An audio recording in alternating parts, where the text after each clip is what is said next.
5 tanda kamu akan sukses financial freedom. I have learned to prioritize my own happiness and well-being, and have distanced myself from toxic family and friends. My focus.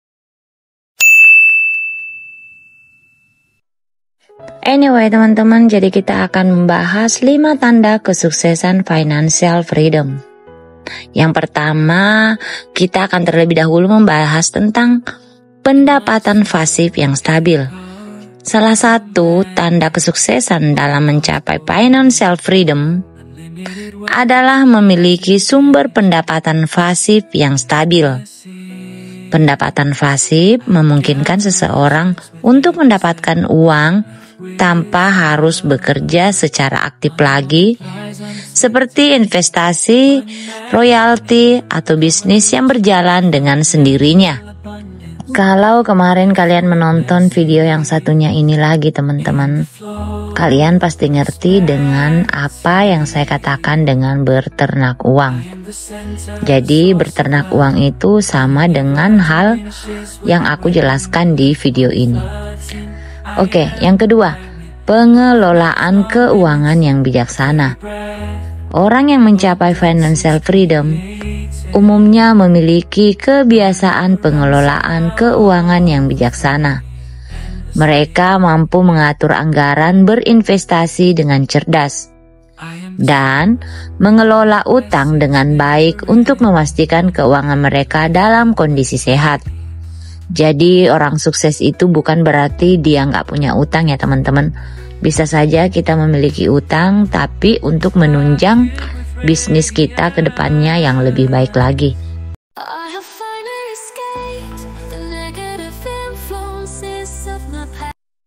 Dan yang ketiga adalah kemandirian finansial. Tanda kesuksesan financial freedom juga terlihat dari tingkat kemandirian finansial seseorang. Mereka tidak hanya bergantung pada gaji bulanan saja atau satu pekerjaan, tapi mereka memiliki portofolio investasi yang menghasilkan pendapatan. Jadi pendapatannya itu berupa pendapatan tambahan dan mencukupi kebutuhan finansial mereka dalam sehari-hari. Jadi di sini sudah mencakup juga pekerjaan mereka itu atau pekerjaan kita itu tidak boleh hanya satu ya teman-teman. Jadi harus memiliki lebih daripada satu penghasilan kita. Yang keempat adalah kebebasan untuk menentukan pilihan. Jadi orang yang mencapai financial freedom memiliki kebebasan untuk menentukan pilihan dalam kehidupan mereka, tanpa terbatas oleh keterbatasan finansial. Mereka juga dapat melakukan hal-hal yang mereka sukai, merencanakan liburan atau holiday, atau mengambil risiko dalam berwirausaha tanpa harus khawatir tentang keuangan. Jadi orang yang sudah mencapai financial freedom, mereka itu tidak takut menghadapi resiko. Dan yang kelima atau yang terakhir adalah kesempatan untuk memberikan dampak positif. Kesuksesan financial freedom seseorang juga memberikan kesempatan bagi seseorang untuk memberikan dampak positif pada masyarakat atau lingkungan sekitar.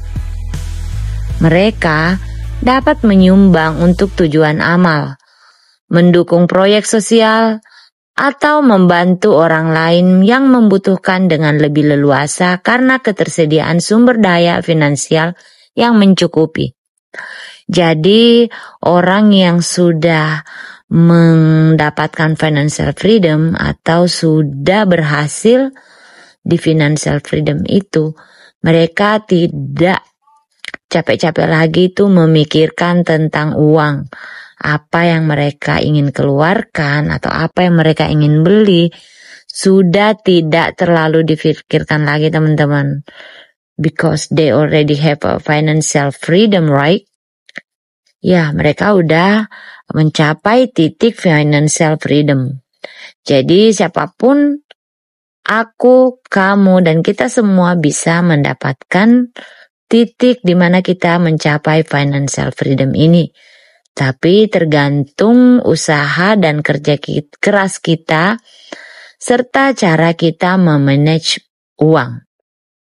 Karena jangan sampai, misalnya nih kita memiliki gaji 5 juta, tapi gaya hidup kita justru senilai 10 juta, itu tidak akan pernah bisa mencapai financial freedom.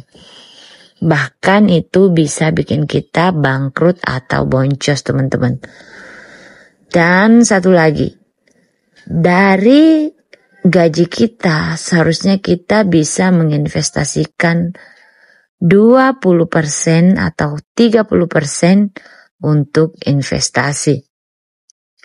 Jadi kita harus memisahkan dulu 30% itu untuk investasi dan selebihnya kita gunakan untuk kehidupan kita sehari-hari dan juga untuk fashion kalian. Jadi itu menurut aku ya teman-teman. Di umurku yang sekarang jangan nanya-nanya apa yang aku suka dan apa yang gak aku suka. Aku suka uang dan aku suka makanan. Dan aku gak suka gak punya uang dan gak punya makanan. Tolong jangan bikin aku stres ya.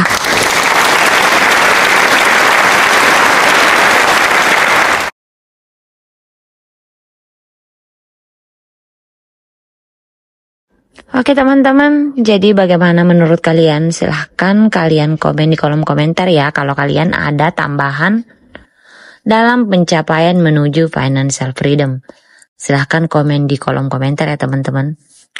Anyway teman-teman, jadi financial freedom itu juga identik dengan kekayaan.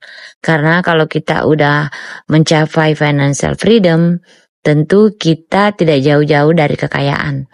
Jadi kan enak banget tuh teman-teman ya.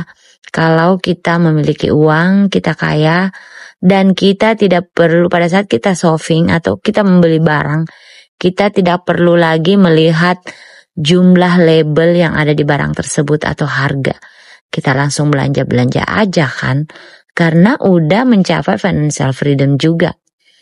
Tapi tergantung lagi dari tingkat kesyukuran kalian terhadap keuangan kalian.